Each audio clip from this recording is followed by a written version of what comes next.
What is the most popular flight simulation software? How many are planning to get the upcoming Microsoft Flight Simulator? And how much are you spending on hardware and software every year?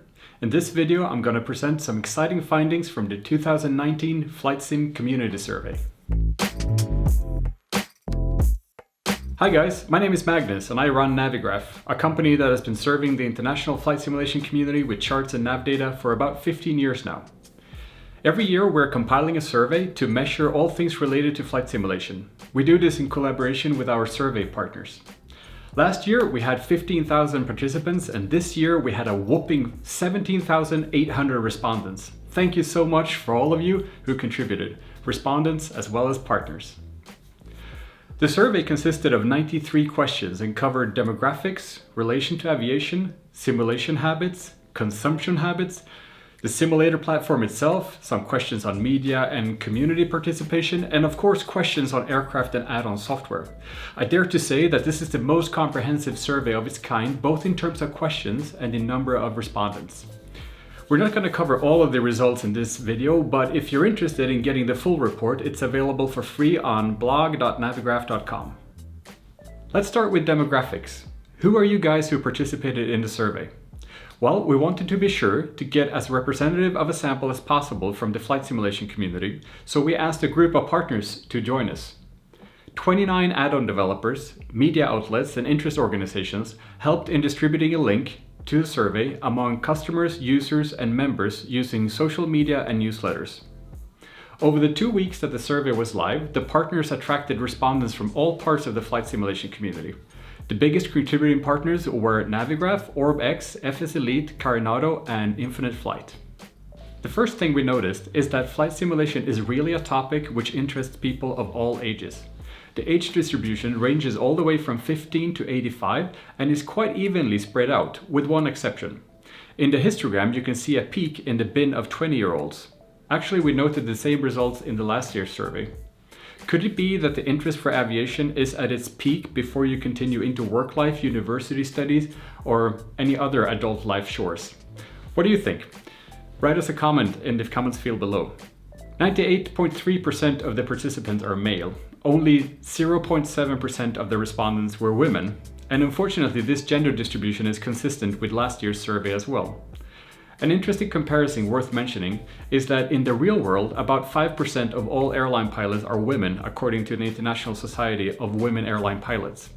We don't know why there's such a skew towards male flight sim pilots, but if you have a theory, we'd love to hear about it. We also see that more than a quarter of the respondents come from the United States. Other big countries in the survey were United Kingdom, Germany, Canada, Australia, the Netherlands, and France. Now, let's look at the relationship to aviation. 22% of the respondents report to work within something related to aviation.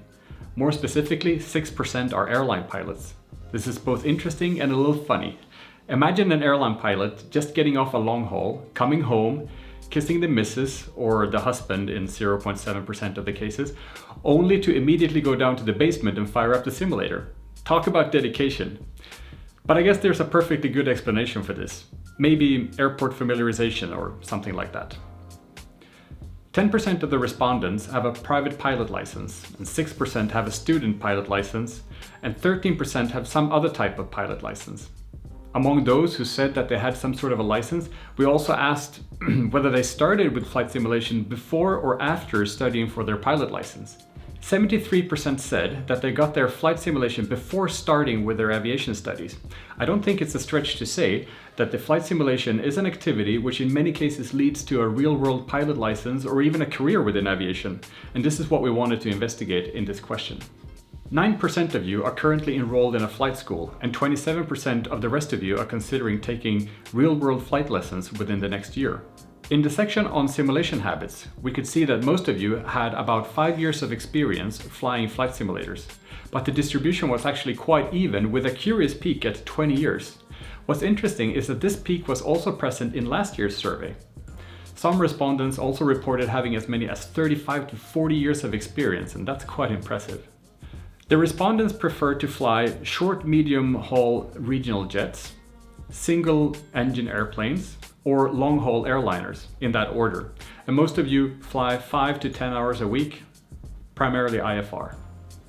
All right, okay. Enough with the numbers, let's cut to the chase. I know what you guys have been waiting for.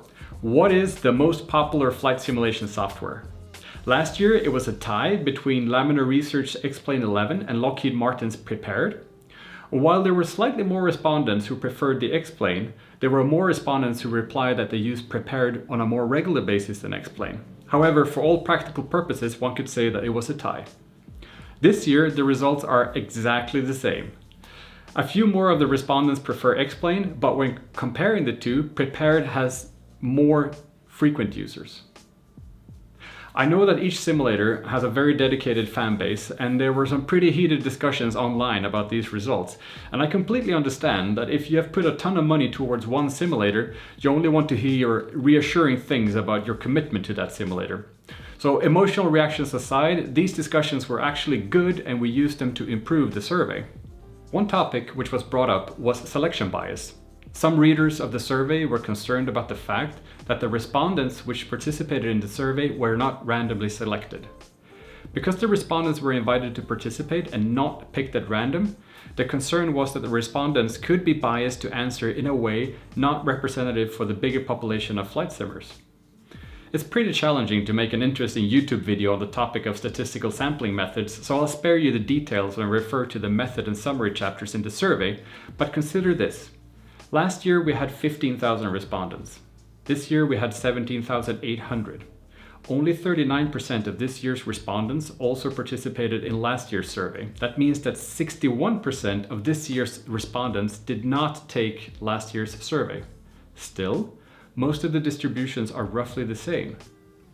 I'm not going to draw any definitive conclusions from this. All I'm saying is that from two huge pools of respondents, we get comparable results. Well, what does it matter, you say? When the new Microsoft Flight Simulator arrives, everything is going to change anyways. And that's almost true, because 56% of the respondents will replace their current flight simulation software with the new Microsoft Flight Simulator once it becomes available. 40%, however, say that they're happy with their current setup. I personally must say that I expected more people to be excited about the Microsoft Flight Simulator release, but it's probably the same type of brand loyalty we saw in the discussions following last week's survey which make people stick to their chosen platforms. What do you think? Share your thoughts in the comments field here below. There's a ton more covered in the survey, but I'm going to wrap up by saying a few words on spending and consumption. The median software spending was estimated to $245 per year. That's the same as last year. However, hardware spending dropped to $111 per year. Why this is, we don't know, but 43% of the respondents also stated that they're postponing purchases in anticipation of the release of the new Microsoft Flight Simulator. 48% of the respondents think it's very likely that they will buy the new simulator, and conversely, 7% are pretty sure that they won't buy it. That's enough numbers from me. If you want to read the whole thing, go over to blog.navigraph.com and look for the PDF document.